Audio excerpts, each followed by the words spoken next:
Malaysian Prime Minister Anwar Ibrahim has called for an end to the singling out of China as tensions continue to simmer in the disputed South China Sea. He made those remarks at the World Economic Forum, where he also discussed ASEAN's position in an increasingly tense geopolitical climate.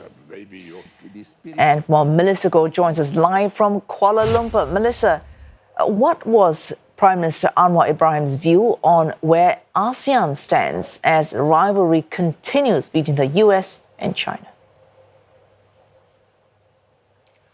Well, that's the hot topic that, is going to dominate all the ASEAN meetings this year. Now, given Malaysia helms the chairmanship responsible for charting ASEAN's direction for the next 2 decades, Prime Minister Anwar, in his conversation with the founder of World Economic Forum, Klaus Schwab, couldn't stress enough the importance for ASEAN member countries now to stick together, maintain so-called ASEAN centrality as they speed up economic integration, increase intra-ASEAN trade amid intense rivalry between US and China. Now, both are important trading partner and investors in the region, he added. Now, ASEAN needs to navigate carefully and continue to engage both and not take sides. Now, of course, that's easier said than done. Mr. Anwar has said in his recent interview in his Europe trip that the reason why many ASEAN member countries were seen as leaning or tilting towards China is because of the lack of engagement from the US in recent years.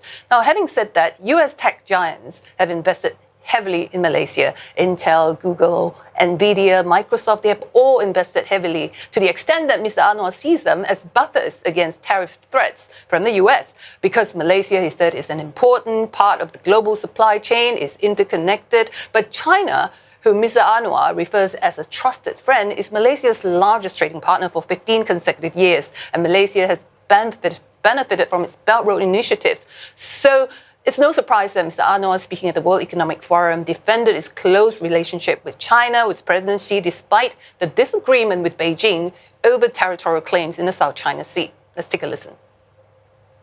Why is it that we must then single out China as an issue? I mean, that's my only contention.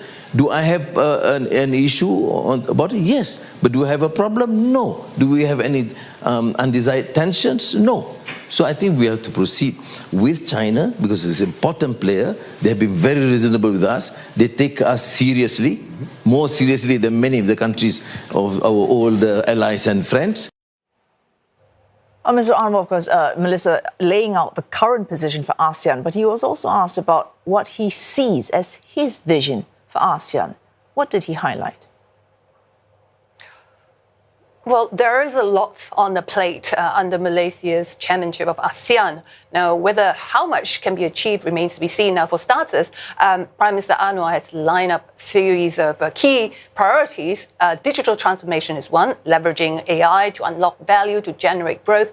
There's this Digital Economic Framework Agreement, or DEFA, which he hopes to get it signed among the countries, and that includes digital payment system, harmonizing standards across the member states, a lot of sharing of information is required on that. Now, there's also the need to speed up connectivity and realizing this ASEAN energy grid to power growth and make it more even across the region. Now, it requires huge investment and funding, which he hopes that developed countries will help. Now, ASEAN is a fast-growing region. Mr. Anwar said it's relatively stable politically and huge, relatively a young population, and there's tremendous growth potential. But ASEAN, he said, is not looking at exploring this EU model. That's not ASEAN objectives right now. This is what he said. We are not too concerned about the political setup. We are more concerned about the economic collaboration. Yeah. From my understanding, talking to, Bombo Marcos, to Prabowo, to Pongtenton, or to Thailand, and my other neighbors, Lawrence, Tuan Sultan Brunei, who is most senior, our main interest is to focus on the economic fundamentals. ASEAN, I mean, according to a lot of analysts, is still quite a long way off to becoming a truly integrated economic community or having a single currency, because the member countries, they have very different levels of economic development and diverse social and political makeup. But it is an important region, and increasingly so because of its strategic geolocation. In fact, ASEAN is on track and is poised to become the fourth largest economy by year 2030. Well, thanks. Melissa Gould there reporting live from Kuala Lumpur as the Prime Minister speaks in Davos, the World Economic Forum.